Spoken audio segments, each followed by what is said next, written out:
The Peugeot is finally here and we are about to start the build. That's right. The car is now at BMR, its new home, where me, Martin and Paul are going to start building the 406 to get it race ready. But if you don't know the story so far, here's a quick rundown. We collected the car for a total price of an exhaust back box. Then we took it to Santa Pod to run it up the strip to get a time. I don't know how long you should be able to have a conversation and do that. An 18.8. We also then took it to Biddenden to get a lap time. That was a bit overzealous in the old Peugeot. And then probably the biggest purchase to date, the donor car of a 2.5 Focus ST where all the engine and running gear is going to go in the 406. But now we finally get our hands dirty and this project is off the mark. Right, Stu, today you are fitting this because I'm pissed off with pushing this around. Alright? That engine's only going to be in there for about 3 weeks. I don't care if it's 3 weeks or 3 minutes. I'm not pushing it around anymore. Get that fitted. Oh, what budget's that coming out of? Who's paying for that? We'll get it on the ramp and get it fitted. I am not working out on the floor when I've got 2 ramps. You don't need the ramp to do the starter on this. I don't work on the floor. End of. He's a grumpy sod. Well, the interior is coming out. So we're going to strip this today, get that out, get a starter motor on. Also, another thank you while I'm here to Boxo Tools because they have sent through a kit to help me get started with the Peugeot so I don't have to rob everyone else's tools. So that's going to be used and that's going to be coming out to the Peugeot so I can strip some stuff out or shit out.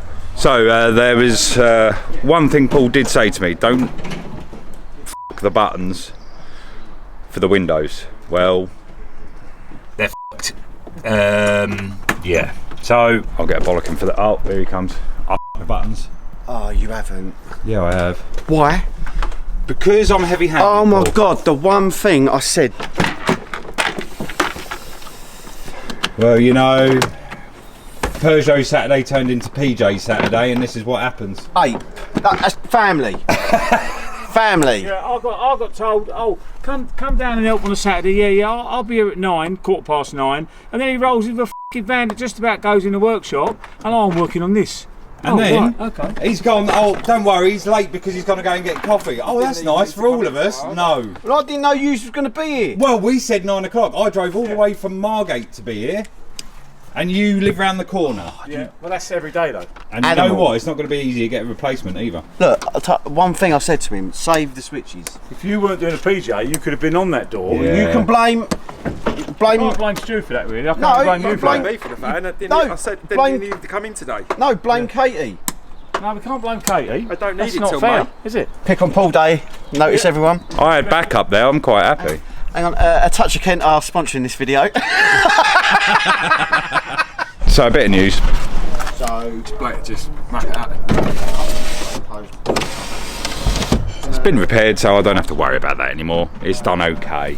But before we continue ripping out the interior, we came up with a big dilemma. Because the 406 is so old, there's not many left around. We tried finding a suspension kit for it and no one makes them. We searched the internet for days, contacting the companies direct to see if they could help. But with no help, we reached out to one of our YouTube buddies to see if the company he does a little bit of work for could help us. And here was the answer.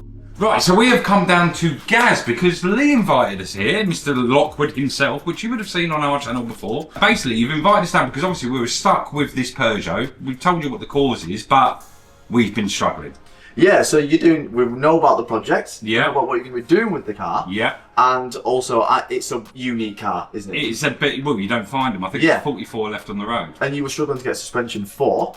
Correct. And I've been in this situation with a lot of my cars, and obviously I work with cars quite a lot, so they like to get involved. But they make shops for cars way more unique than yours. Yeah. And they've got a massive history of motorsport, so it goes in perfect with what you're doing. What was a bit crazy is I said, look, it's a Peugeot 406, and then I was told you need to send these pictures, and I'll put the pictures up on the screen. It was 8 pictures, and basically that's all they wanted. They made my Reliant shocks with nothing. I just said, I've got a Reliant, and I was like, yeah, we think we can do that, and then they were there. How can you do it from 8 pictures? But you actually said that everything's actually quite similar. Yeah, in terms of how a suspension works, it's the same Yeah. for every single car. The only thing that makes it unique to that car mainly is the mounting points and the weights, you know, how, the weight of the car. Because he did say something about you need to measure the back spring under load. Yeah, and yours, he spoke about earlier, he spoke about the lever ratio. The angle of the shock, where the shock is sitting on the car in terms of the actual mounting point of the bush ratio.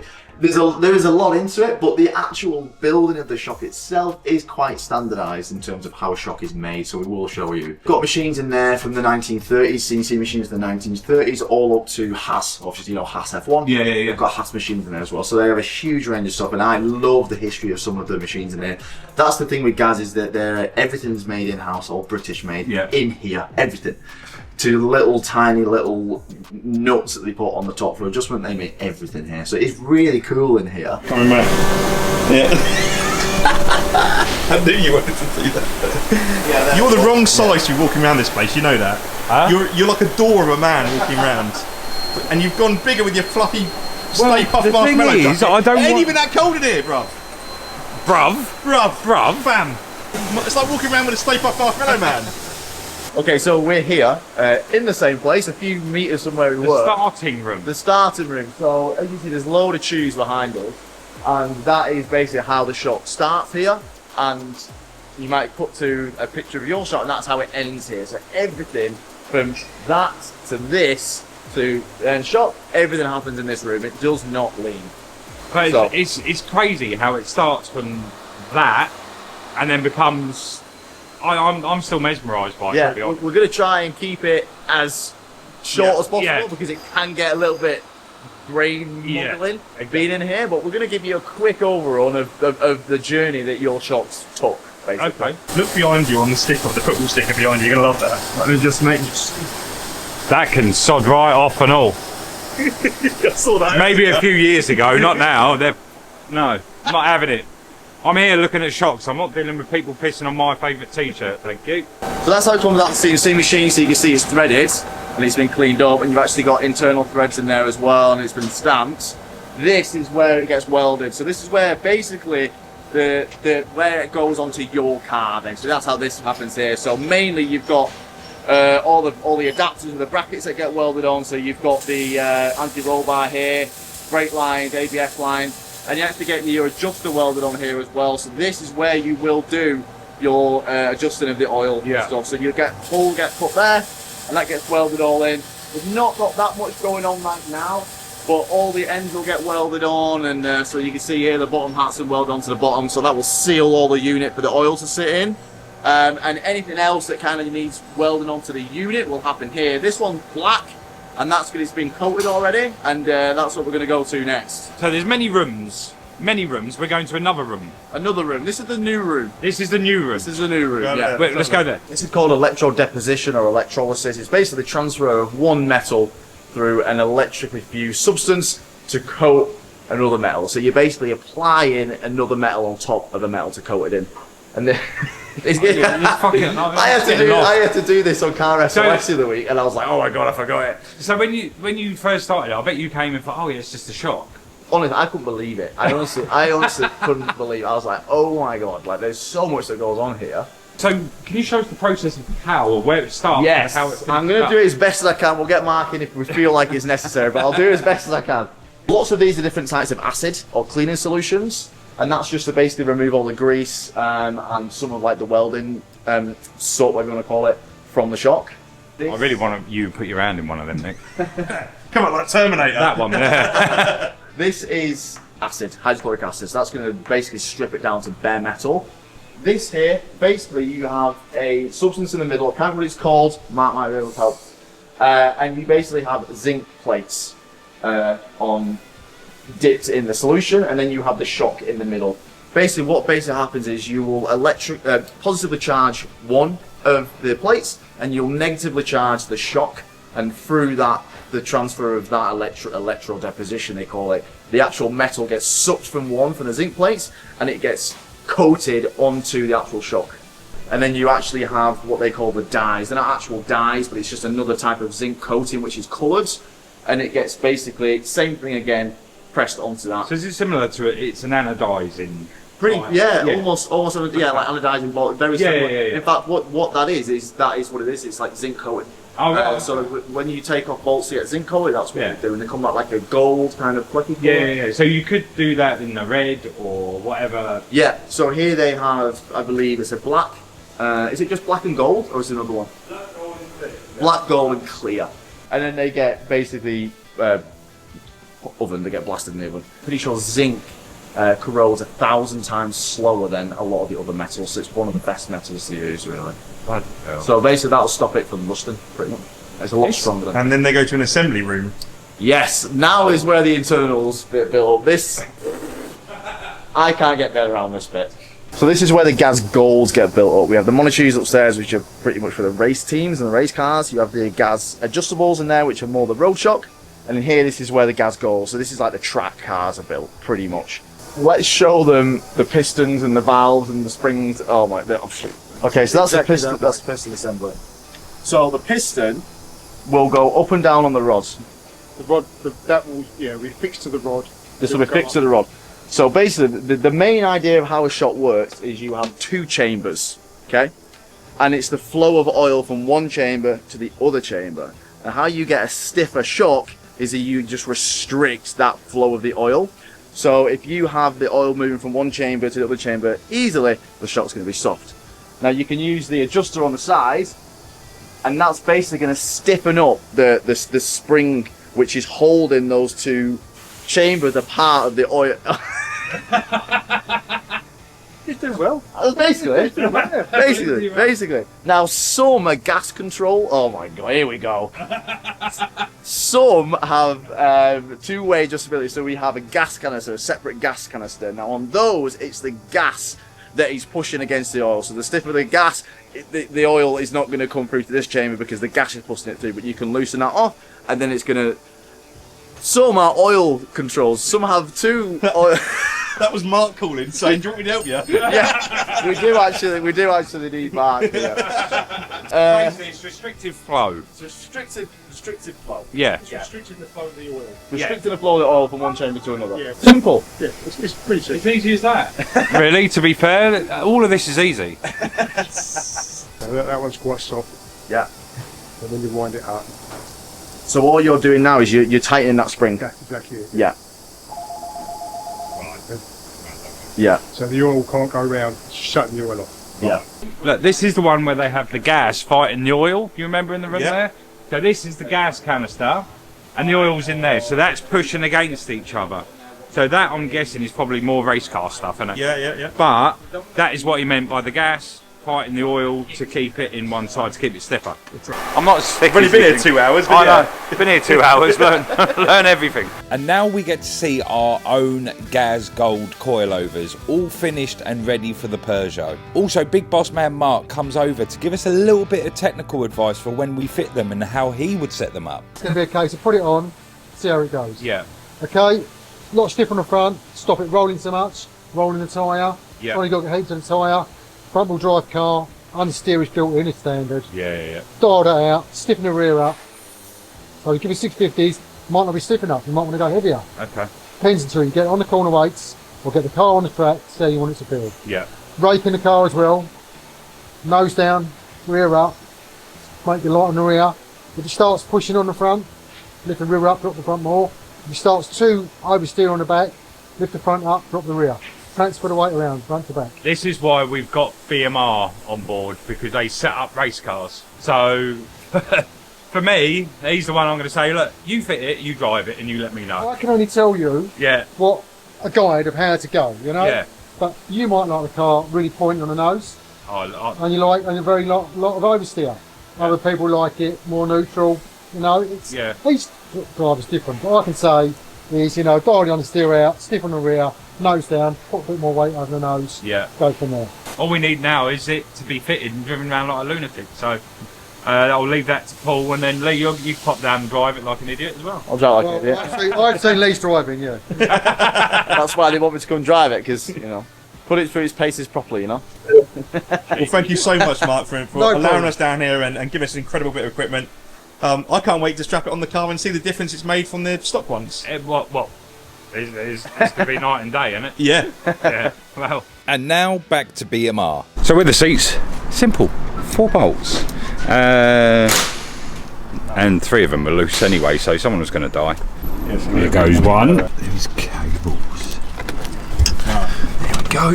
That one's out. Meanwhile, while my certain job of the day, apart from not breaking the wind switch, is do the starter motor. But luckily, The man that's not helped at all is here doing it.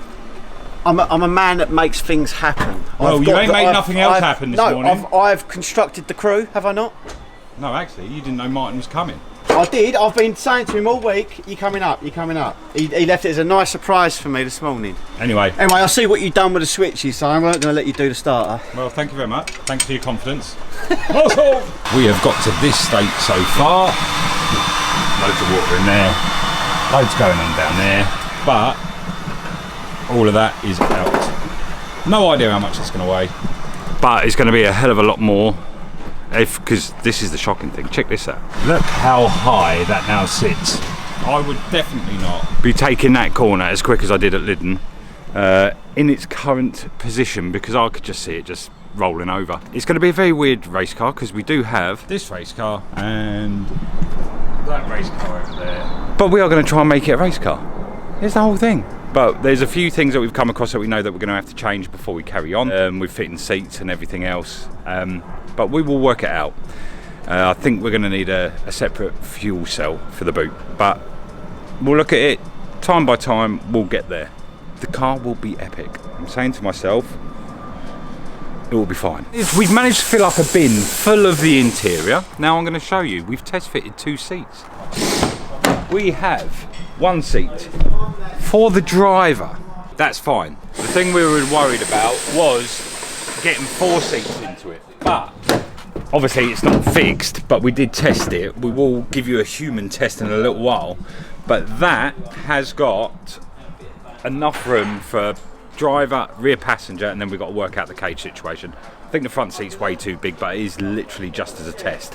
But what I'm going to do is I'm going to get Mr. Watson and myself to get in it to show you it is possible to get the 4 people in without cutting out all of the where the petrol tank is and putting everything in the back. So that is the plan. Let me go and grab him. Right, get in the back.